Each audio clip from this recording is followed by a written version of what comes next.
하나님 아버지 감사합니다. 오늘 화요일입니다. 주께서 우리와 함께 하시고 오늘도 이른 새벽부터 말씀으로 하루를 열어갈 때 우리의 삶에 승리가 있게 하시고 은총이 임하게 하옵소서. 예수님 이름으로 기도합나이다. 아멘. 오늘은 6월 27일 화요일입니다.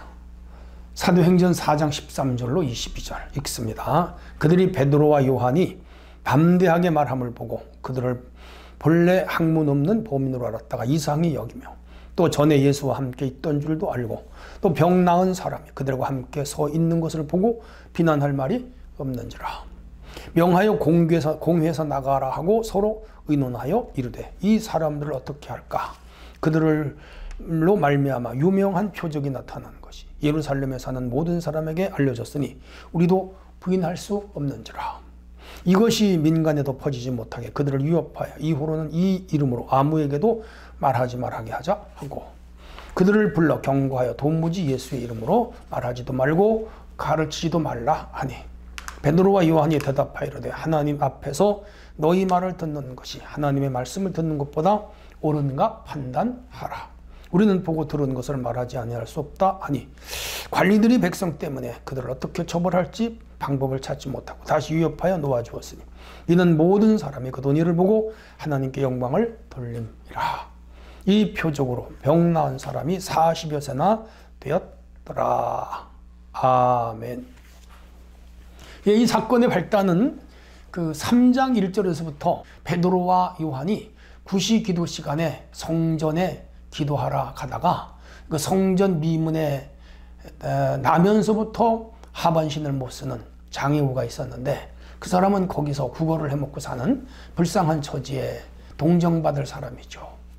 근데 그 사람이 베드로와 요한에게도 국어를 하자 베드로가 그를 주목하여 보고는 은도 없고 금도 없지만은 내게 있는 것으로 내게 주노니 나사렛 예수의 이름으로 일어나 걸어라 하면서 그의 손을 잡아 일으키니까 다리가 쭉 펴지면서 걷기도 하고 뛰기도 하면서 그 얼마나 놀라워요?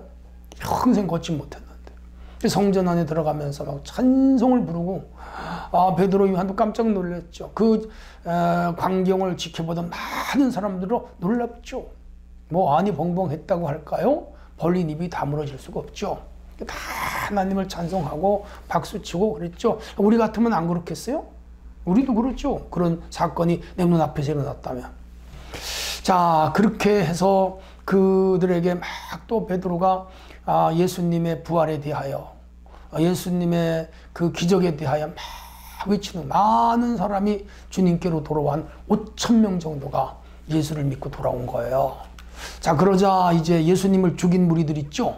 산헤드린 공의, 그러니까 가야바, 안나스, 그리고 대제사장 무리와 그 문중, 그리고 사두개인들, 바리새인들, 율법사들 이런 종교 집단들 있잖아요. 소위 그 신정정치의 엘리트 종교 집단이죠. 그 사람들이 난리가 났어요. 왜? 자기들이 불과 한 6, 70일 전에 예수님을 재판에 죽였잖아요. 빌라도를 끌어들여가지고 죄가 없는데 자칭 하나님의 아들이라 그랬다. 자기가 성전을 헐면 3일 만에 지켰다. 신성모독이다. 뭐 이런 죄도 안 되는 죄를 뒤집어 씌워가지고 매질을 하고 십자가를 지워가지고 갈보리 언덕에 올라가서 그 손과 발에 못을 박고 가시관을 씌워 매달아 죽였잖아요. 그 예수님이 3일 만에 살아났잖아요. 그리고 그 예수님이 기다려라. 내가 보혜사 성령을 너에게 보내주겠다. 그 성령이 왔잖아요. 그 성령이 오셔서 지금 기적을 일으키는 거라. 구약 시대에는 하나님이 전면에서 일하셨고 그리고 성자 예수님이 오셔서는 그분은 이제 인간의 몸으로 오셨고요. 그러니까 몸은 이제 한계가 있잖아요. 시간적 한계가, 물리적 한계가, 공간적 한계가 있잖아요. 예수님 십자가를 지고 죽고 부활하는 것까지가 성자의 사유, 전면에 나타나셔서 하시고 그 인간의 죄를 다 대속하시고 하늘로 승천하셨죠. 그리고 이제 그 성령 하나님이 이 땅에 오셨는데 그 성령 하나님은 성부 하나님, 성자 하나님과 위, 일, 위, 삼 위치만 다를 뿐이지 똑같은 본성과 또 전능성을 가지고 있고요. 예. 또 성자도 성부와 성령과 똑같은 전능성을 가지고 있고 성부도 성자와 성령과 똑같은 전능성을 가지고 계신 분이에요. 다만 그 시대마다 각각 전면 부상이 달라요. 그래서 예수님 가신 후에 성령이 오셔서 이 전면 부상하여 지금 성부 성자가 했던 그 능력과 똑같은 걸로 지금 일을 하고 있는 거예요. 천지를 창조하신 분이니까 성령, 성부 성자가. 그러니까 죽은 자를 살려내고 병든 자를 고치고 그리고 이 하반신 장애자를 일으키고 베드로는 그 죽은 다비다도 살려내고 바울도 그 성령의 역사로 죽은 유두고를 살려내잖아요. 귀신을 쫓아내고 이런 능력이 막 나타나는 거라고. 하나도 이상할 것 없어요. 그리고 성령은 지금도 2000년 동안 지속해서 교회를 통해서 주를 믿는 성도를 통해서 역사하시잖아요. 자, 그런 능력이 나타난 거. 그래서 이 사람이 일어난 거라고.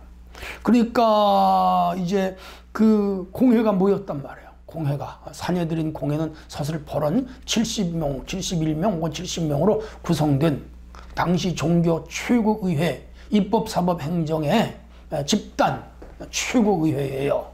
거기서 결정하면 사람을 죽이기도 하고 살리기도 하는 아주 무서운 곳이죠.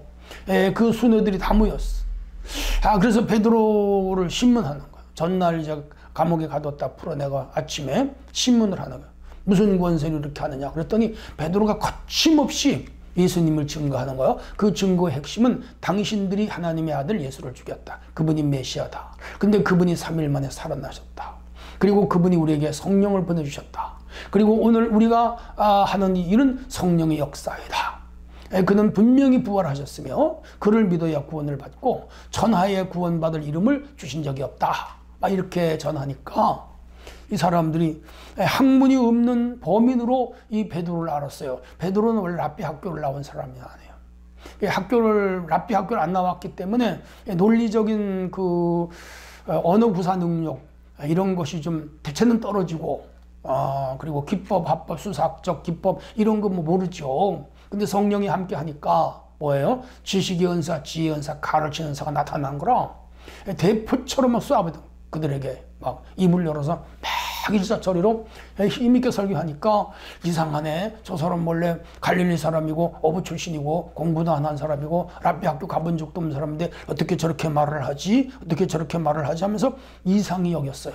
그리고 전에 예수와 함께 있던 걸 이 사람들 봤죠. 빌라도 때려서 재판할 때 예수님 3번 부인하는 초라한 모습도 봤거든요. 그러니까 이 무식한 사람이 어떻게 저렇게 말을 하지 하면서 의아해하는 거라. 성령이 함께 하시면 못할 일이 없죠.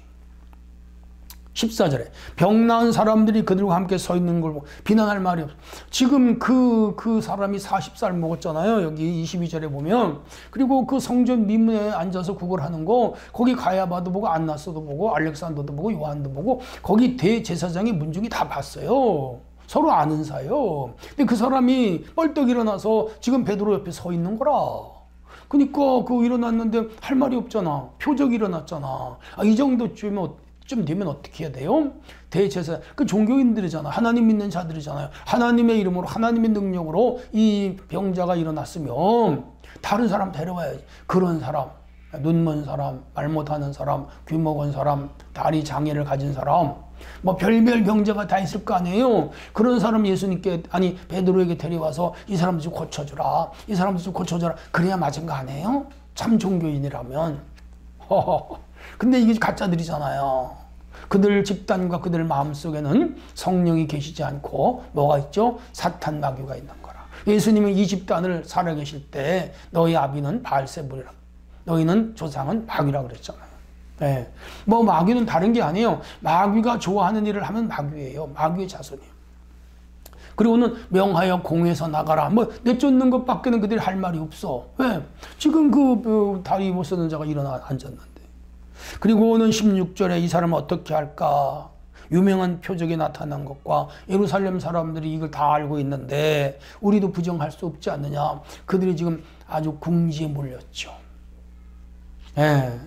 어떻게 좀 할 수가 없는 거예요. 그래서 그들은 그냥 예수라는 사람을 증거하지 말라. 아주 궁여지책으로 그 정도 경고해서 지금 내보내는 거라. 이것이 민간에 널리 퍼지지 못하게 허비하고 아무에게도 말하지 말라. 더 이상 확대되지 않고 확산되지 않고 여기서 마무리하자. 지금 미봉책으로 끝난. 그러나 그들 속에 성령이 계신데 그게 미봉책으로 끝난다고 될 일입니까? 지속하여 이들은 예수님을 전하죠. 아니 살아났는데 40살 먹은 사람이 평생 다리를 못 쓰다가 일어났는데 걷고 뛰는데 그걸 어떻게 막아요? 못 막죠. 그래서 그들을 이제 사도들이 불러 경고하고 도무지 예수 이름을 말하지 말라, 가르치지도 말라. 이게 말이 됩니까? 안 되죠. 아무리 가르치지 말라고 해도, 아무리 증거하지 말라고 해도 성령이 안에 있는 사람들은요, 그거 증거하지 않고 못 견뎌요. 전하지 않고는 못 견뎌요.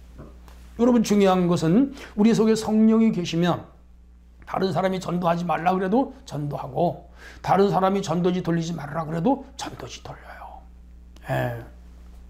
이렇게 전도지를 돌리고 하다 보면 민원이 들어가요. 그런 거 하지 말라고. 교회 종탑 간판 켰다고 민원 들어와가지고 그 못하게 막 그래요. 그런다고 우리가 못해서 되겠어요? 예수 이름을 증거하고 복음을 증거하고 교회를 증거하는데 끊임없이 해야죠. 끊임없이 해야죠. 반대에 부딪히고 욕을 먹어도 해야죠. 전도지 돌리다 보면 왜 돌리느냐고 그래 싸울 듯이 덤비는 사람들도 있고 아줌마들이 소리 막 지르는 경우도 있어요. 그러거나 말거나 똥 깨는 지져도 시간은 간다. 그거 무서워서 못하면 어떻게 해요? 해야지. 열심히 해야지. 베드로와 요한이 대답하여 이르되 하나님 앞에서 너희 말을 듣는 것이 하나님의 말씀 듣는 것보다 옳은가 판단하라. 우리가 당신들 말을 들어야 되겠소? 하나님 말씀을 들어야 되겠소? 우리 하나님 말씀을 듣는 것이 더 옳지 않겠소? 당신들이 아무리 그래도 우리는 그거 따를 수 없어. 이렇게 나가요. 배짱 좋죠? 왜? 성령이 지금 이들과 함께하기 때문에 담대함이 생겨난 거죠. 우리는 보고 들은 것을 말하지 아니할 수 없다. 보았는데, 들었는데, 성령이 함께 하는데, 방언의 역사가 나타나는데, 예수의 이름으로 이 병자가 일어나는데, 그걸 어떻게 안전해요? 사실인데. 그러자 관리들이 백성 때문에 그들을 처벌할 방법을 찾지 못해. 지금 그 옆에 5,000명이 믿고 뚝 둘러서 있어. 그 사람들이 이 사내들인 공회원들의 말보다는 베드로와 요한의 말을 더 믿어. 아니 일어났는데 그 옆에 40살 먹은 사람이 서 있는데, 그게 증거인데 그들이 아무리 종교적인 권위와 권세와 힘을 가지고 윽박지르고 위협을 하고 그리고 경고를 하고 그냥 살려주지 않겠다 겁을 줘도 베드로와 요한은 개의치 않아. 그래서 다만 위협만 하고 놓아줬어요. 왜냐하면 방법이 없으니까. 그래서 이 된 일을 모든 사람이 하나님께 영광을 돌리더라. 이제 여론은 베드로와 요한 쪽으로, 사도들 쪽으로 기울었고 유대교에서 기독교 쪽으로 지금 기울어가는 거라. 이게 복음이 이렇게 전파되는 거라. 이 표적으로 병난 사람이 40세쯤 됐다. 22절에 그의 나이를 연령을 밝히고 있습니다. 한참 일할 나이죠. 좋은 나이죠. 사람들은 사도들에게 이 예수님에 대하여 복음을 전하지 말라고 했지만 사도들은 그럴 수 없었어요. 세상 무슨 언론이라든지 세상 안티들이라든지 세상의 불신자들이라든지 기독교를 아주 싫어하는 자들이라든지 다종교인들이라든지 이런 세력들이 복음을 전하지 못하게 아무리 한국교회에 대해서 윽박지르고 모함을 하고 안티를 해도 우리 교회들은 복음을 전하는 거예요. 또 가깝게는 우리가 복음을 전할 때, 우리 교회가 복음을 전할 때 그거 하지 말라고 아무리 수단을 쓰고 방법을 써서 방해를 해도 우리는 해야 돼요. 그래서 반드시 복음을 전해야 되겠다는 강력한 의지를 이 베드로와 요한이 드러냈듯이 우리도 그거 지속적으로 드러내요. 언제까지? 주님 오신 날까지. 이 산헤드린 이스라엘 최고 법정의 사람들이 그들 앞에 베드로를 세웠어요. 그들의 법은 사람을 죽이기도 하고 살리기도 해요. 서슬퍼런 자들이에요. 거기 앞에 끌려가는 것 자체가 두려운 거예요. 그런데 이들은 두렵지 않아요. 그들의 말에 불순종하면 사형을 당할 수도 있어요. 두렵지 않아. 그렇죠? 하나님의 복음을 전하는 것이 더 중요했기 때문에. 그래서 사도들은 이 복음 전파에는 생명도 아끼지 않았어요. 그게 적어도 12사도에 참 예수님이 훈련을 잘 시킨 면도 있지만 성령이 그들을 힘있게 붙잡아서 이렇게 귀한 일에 헌신하게 한 것이죠. 네, 그들은 보고 들었기 때문에 산 증인이기 때문에 그런 거예요. 오늘 우리가 열심히 전도 못하고 복음을 전하지 못하는 이유는 관념적으로 신앙생활을 하거나 지식으로만 예수를 믿거나 어떠한 사고 체계에서 상식으로 받아들이는 것, 그 정도에 머물러서 그런 거예요. 내가 깊이 예수님을 알고 깊이 예수님을 믿기 위해서는 성령님의 강한 체험을 해야 돼요. 성령의 불을 받든지 성령의 능력을 받아야 돼요. 내면적으로부터 복음에 대한 확신이 생기고 예수님 구속사가 100% 믿어지고 내세와 영생이 확실히 믿어지며 요지부동 조금도 흔들리지 않는 믿음을 가질 수가 있는 거예요. 그러므로 예수님의 다시 오심을 믿는 우리 모두는, 지금 재림신앙으로 무장한 성도는 이 땅에 있는 동안 끊임없이 예수님의 복음을 전해야 할 책임이 있습니다. 저는 우리 은혜교회 성도들이 이렇게 믿음으로 무장을 하고 내 주변에 있는 사람 하나하나를 전도하여 하나님의 집을 채우고 교회를 채우는 일에 전력을 다하는 진짜 믿음의 공동체, 믿음의 사람들이 됐으면 좋겠습니다. 이런 은혜가 여러분들에게 임하기를 축원합니다. 하나님 아버지, 오늘도 이 말씀 마음에 담고 초대교회 사도들처럼 전력하여 복음을 전하게 하옵소서. 예수님의 이름으로 기도합니다. 아멘.